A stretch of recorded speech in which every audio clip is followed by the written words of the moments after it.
కారం రంగు రుచితో ఉంటుంది. ఆచి మిరపపొడి అదరగొట్టే కారం రంగు రుచి. కాళేశ్వరం ప్రాజెక్టు అవకతవకలపై విచారణ తుది దశకు చేరుకుంటున్న వేళ కీలక పరిణామం చోటు చేసుకుంది. ఇవాళ ఏసీబీ అధికారులు కాళేశ్వరం ప్రాజెక్టు మాజీ ఈఎన్సీ హరిరామ్ ఇంటిపై ఆకస్మిక దాడులు నిర్వహించారు. టోలీ చౌక్ లోని హరిరామ్ నివాసంతో పాటు మొత్తం 14 చోట్ల రైడ్స్ చేశారు. ఈ తనిఖీల్లో భాగంగా భారీగా ఆస్తి పత్రాలని అధికారులు గుర్తించినట్లు తెలుస్తోంది. గజ్వేల్లో భారీగా భూములు కూడబెట్టినట్లు గుర్తించారు. హరిరామ్ పేరిట 3 బ్యాంక్ లాకర్లు తేలింది. ఎన్డీఎస్ఏ రిపోర్టు ఆధారంగా ఏసీబీ తనిఖీలు చేపట్టడం రాష్ట్ర వ్యాప్తంగా హాట్ టాపిక్ గా మారింది. ప్రస్తుతం గజ్వేల్ ప్రాంతంలో ఈఎన్సీగా పనిచేస్తున్న హరిరామ్ గతంలో కాళేశ్వరం కార్పొరేషన్ ఎండీగా పనిచేశారు. కాళేశ్వరం అనుమతులు, రుణాల్లో హరిరామ్ కీలకంగా వ్యవహరించారు. హరిరామ్ సతీమణి అనిత కూడా నీటిపారుదల శాఖలో డిప్యూటీ ఈఎన్సీగా పనిచేసిన అనుభవంతో వాలంటీర్ డైరెక్టర్ జనరల్ గా కొనసాగుతున్నారు. కాళేశ్వరం ప్రాజెక్టు నిర్మాణ అవకతవకలపై గతేడాది సెప్టెంబర్ 27న justice PC Ghosh commission Hariram ని విచారించింది. ఆయనకు 90కి పైగా ప్రశ్నల్ని సంధించి ఆ స్టేట్మెంట్ ని రికార్డ్ చేసింది.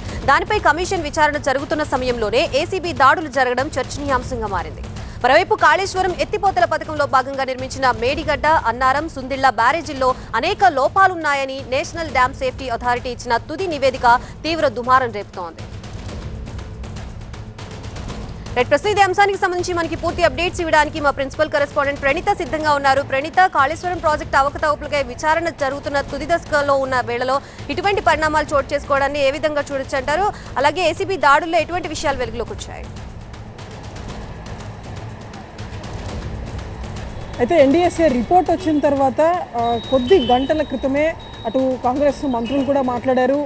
మొత్తం కాళేశ్వరం అక్రమాలకు సంబంధించినటువంటి వ్యవహారాలపైన ఖచ్చితంగా చర్యలు ఉంటాయని వాళ్ళు ప్రకటించినటువంటి కొద్ది గంటల్లోనే రాష్ట్రంలో ఏసీబీ రైడ్స్ జరిగాయి. సో ఇవాళ ఉదయమే ఎగ్జాక్ట్లీ 6 o'clockకి కాళేశ్వరంకి చీఫ్ ఇంజనీర్గా పనిచేసేటువంటి హరిరామ్ ఇంట్లో ఏసీబీ రైడ్స్ కొనసాగుతున్నాయి. సో 6 o'clockకి వాళ్ళు వచ్చారు. మొత్తం 8 వెహికల్స్లో వచ్చినటువంటి ఏసీబీ అధికారులు స్టిల్ ఇప్పటికే ఇంకా రైడ్స్ని కొనసాగిస్తూనే ఉన్నారు.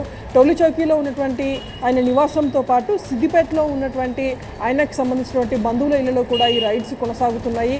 అయితే ఇప్పటి వరకు అందినటువంటి సమాచారం ప్రకారం పలు కీలక భూములకు సంబంధించినటువంటి డాక్యుమెంట్స్ని ఏసీబీ అధికారులు స్వాధీనం చేసుకున్నట్టు తెలుస్తుంది. దీంతో పాటు భారీగానే నగదు అట్లాగే బంగారం కూడా దొరికినట్టు తెలుస్తుంది. అయితే ఆ ఎగ్జాక్ట్ ఫిగర్ అనేటువంటిది అధికారికంగా ఏసీబీ మరి కాసేపట్లోనే ప్రకటించేటువంటి అవకాశం కూడా ఉంటుంది.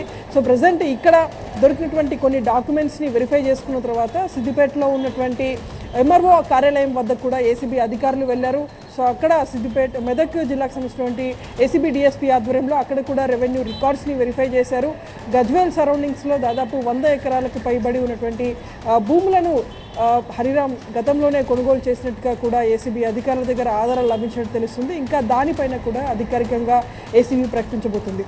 అయితే ఈరోజు ఏసీబీ రైట్స్కి సంబంధించి గతంలో కాళేశ్వరం కార్పొరేషన్గా హరిరామ్ ఉన్నారు. సో కాళేశ్వరం ప్రాజెక్ట్కి సంబంధించి బ్యాంకుల నుండి తీసుకున్నటువంటి రుణాల నుండి మొదలు పెడితే తిరిగి ఆ బ్యాంకులకి రీపేమెంట్ చేసేటువంటి అంశాలు, అట్లాగే కాంట్రాక్టర్స్కి చెల్లించినటువంటి చెల్లింపులు, ప్రతి దానికి కూడా కర్తకర్మ క్రియగా హరిరామే ఉన్నారు. సో ఆయన గతంలోనూ అటు కమిషన్ ముందు హాజరైనప్పుడు కూడా ఇదే అంశాలను వెల్లడించారు. సో ఆయన ఇచ్చినటువంటి ఇన్ఫర్మేషన్ని బేస్ చేసుకొని తాజాగా వచ్చినటువంటి ఎన్డీఎస్ఏ రిపోర్ట్లో కూడా మొత్తం కార్పొరేషన్కి సంబంధించినటువంటి అక్రమాలను వెలికి తీయాలంటూ కూడా ఉన్నట్టు తెలుస్తుంది. సో అందులో భాగంగానే ఏసీబీ రైడ్స్ జరుగుతున్నట్టుగా కూడా ఇన్ఫర్మేషన్ ఉంది. సో ఏసీబీ రైడ్స్ ఎంతవరకు జరుగుతాయి, జరిగిన తర్వాత ఏసీబీ అధికారులు ఎంత సీజ్ చేసుకున్నటువంటి దానిపైన స్పష్టత ఇవ్వనున్నారు.